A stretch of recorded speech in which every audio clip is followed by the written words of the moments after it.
আসসালামু আলাইকুম। আমি কেন খাঁচায় কোয়েল পাখি পালন করে থাকি, আপনারা কেন কোয়েল পাখি খাঁচায় পালন করবেন, সেই সাথে কোয়েল পাখি খাঁচায় পালনে যে অসুবিধাগুলো হয় সম্পূর্ণ বিষয় তুলে ধরে আপনাদের সাথে আলোচনা রাখার চেষ্টা করবেন ইনশাআল্লাহ। আশা করি সম্পূর্ণ ভিডিও জুড়ে আপনার সাথে থাকার চেষ্টা করবেন। তো কোয়েল পাখি পালনের সুবিধার কথা চিন্তা করলে প্রথমে যে কথাটা আসবে সেটা হলো খাঁচায় কোয়েল পাখি পালন। এখানে যদি আপনারা আরেকটা জিনিস লক্ষ্য করেন তাহলে লোহার খাঁচার চেয়ে কিন্তু প্লাস্টিকের যে খাঁচা সেটা যদি আপনারা নিজ হাতে তৈরি করতে পারেন তাহলে আরও ভালো হয়। চলে যাব সরাসরি খাঁচায় পালনের যে সুবিধা সেই বিষয়গুলোতে চলে যাব। প্রথম যে সুবিধাটা সেটা হলো অল্প জায়গার ভিতরে অধিক পাখি পালন করা যায়। যাদের জায়গার সমস্যা রয়েছে, অর্থাৎ যাদের জায়গার পরিমাণ খুবই অল্প, শেড নির্মাণ করতে অনেক টাকা খরচ হতে পারে, তারা চাইলে এরকম খাঁচায় আপনারা কোয়েল পাখি পালন করতে পারেন। সুবিধা কি এখানেই শেষ? একদমই না, আরও সুবিধা রয়েছে। যেমন অল্প সময়ের ভিতরে কোয়েল পাখির ডিমগুলো সংগ্রহ করা যায়, সেই সাথে অল্প সময়ের ভিতরে খাবার এবং পানি দিয়ে কোয়েল পাখি পালনের যে সময়টা সেটা অনেকটা বাঁচানো যায়।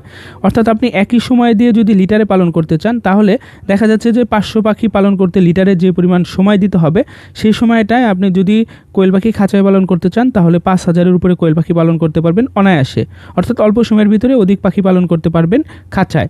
তো এরপরে যে সুবিধাটা সেটা হলো খাঁচায় কিন্তু কোয়েল পাখি অনেক সুস্থ থাকে, সেই সাথে ডিমের যে প্রোডাকশনটা 10-15% বেশি পাবেন খাঁচায় কোয়েল পাখি পালন করাতে আর কি। তো এরপরে যে সুবিধাটা সেটা হলো লিটারে কিন্তু একদমই খরচ নেই। অর্থাৎ আমরা যদি ফ্লোরে কোয়েল পাখি পালন করতে চাই, 500 কোয়েল পাখি পালন করাতে দেখা যাচ্ছে যে মাসে 1-2 হাজার টাকার মতো লিটার খরচ চলে যাবে। আপনি যদি লিটারগুলো পরিবর্তন না করেন তাহলে কিন্তু কোয়েল পাখি অসুস্থ হয়ে যাবে। এমন সময়ই কোয়েল পাখির যে ডিমের প্রোডাকশনটা সেটা একদমই কমে যাবে। এই পাখিগুলো সুস্থ করতে দেখা যাচ্ছে যে 6-7 দিনের মতো সময় লাগবে। এখানে খাদ্য খরচটা যাবে কিন্তু ডিমের যে পরিমাণটা সেটা কিন্তু পাবেন না, অর্থাৎ ডিমের পরিমাণটা একদমই কমে যাবে। তো আমি মনে করি যদি জায়গার সমস্যা থাকে তাহলে খাঁচায় কোয়েল পাখি পালন করতে পারেন, এবং যদি আপনার দেখা যাচ্ছে যে সময়ের অভাব, সময় অল্প সময় দিতে হবে, তাহলে আপনারা খাঁচায় কোয়েল পাখি পালন করতে পারেন। খাঁচায় কোয়েল পাখি পালনে কি কোনো সমস্যা নেই? হ্যাঁ, কিছু তো সমস্যা অবশ্যই থাকবে।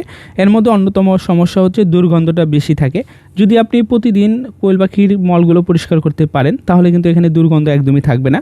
অর্থাৎ আমি যে সিস্টেমটা করেছি, আপনারা যারা রেগুলার আমার ভিডিও দেখেন তারা হয়তো বা জেনে থাকবেন, আমি এখানে 0 সাইজের যে পলিটা রয়েছে সেটা ব্যবহার করতেছি আলহামদুলিল্লাহ। আমি এখানে যেটা করি সেটা হলো পলিগুলো একসাথে করে একদমই ফেলে দেই, মল এবং পলি সহ, এতে কোনো সমস্যা হয় না আমার যদি পলির পিছনে 200 টাকার মতো যায় এতে করে আমার কোনো সমস্যা নেই। অল্প সময়ের ভিতরে এবং কোনো রকম ঝামেলা ছাড়া আমি মলগুলো পরিষ্কার করতে পারতেছি। তো এই সিস্টেমটা আপনারা করে নিতে পারেন। আর যদি অধিক গন্ধ হয় তাহলে ফিটকারি রয়েছে, সেগুলো আপনারা গুঁড়ো করে দিয়ে পানির সাথে মিশিয়ে স্প্রে করে দিতে পারেন, তাহলে দেখবেন দুর্গন্ধ একদমই নেই।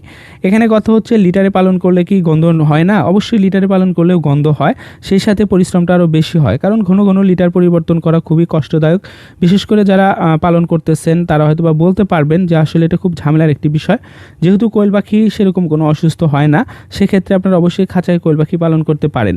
তো সর্বশেষ কথা আমি একটাই বলতে চাই আপনাদেরকে, সেটা হলো খাঁচায় কোয়েল পাখি পালনের সুবিধা সবচেয়ে বেশি। বিশেষ করে যারা নতুন করে কোয়েল পাখি পালন করতে তারা সবসময় খাঁচায় কোয়েল পাখি পালন করতে পারেন। আপনারা খাঁচায় কোয়েল পাখি পালনের নানা রকম সুবিধা আমি তুলে ধরার চেষ্টা করেছি। এখানে আরেকটা বিষয় লক্ষ্য রাখবেন, সেটা হলো যেহেতু এখন গরমকাল, সেক্ষেত্রে আপনারা চেষ্টা করবেন কোয়েল পাখির যে পরিমাণটা, অর্থাৎ যেখানে 100 কোয়েল পাখি রাখা যাবে সেখানে আরও কমিয়ে রাখবেন আপনারা।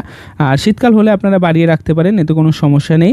কারণ হচ্ছে কোয়েল পাখি গরমকালে ভালো সমস্যা দেখা দেয়, এখানে কিন্তু স্ট্রোক সহ অন্য সমস্যা দেখা দিতে পারে। তো যার ফলে আপনারা জায়গাটা বেশি রাখার চেষ্টা করবেন, এতে কোনো সমস্যা হবে না। আমি মনে করি আপনি যখন একটা খাঁচা কিনতে যাবেন তখন কিন্তু অনেক টাকা খরচ পড়ে যাবে, তাই আমি সবসময় বলবো আপনাদেরকে নিজ হাতে তৈরি করার চেষ্টা করবেন। ভালো মন্দ যেমনই হোক, এমন না যে কোয়েল পাখি উড়ে যাবে, তো চেষ্টা করবেন।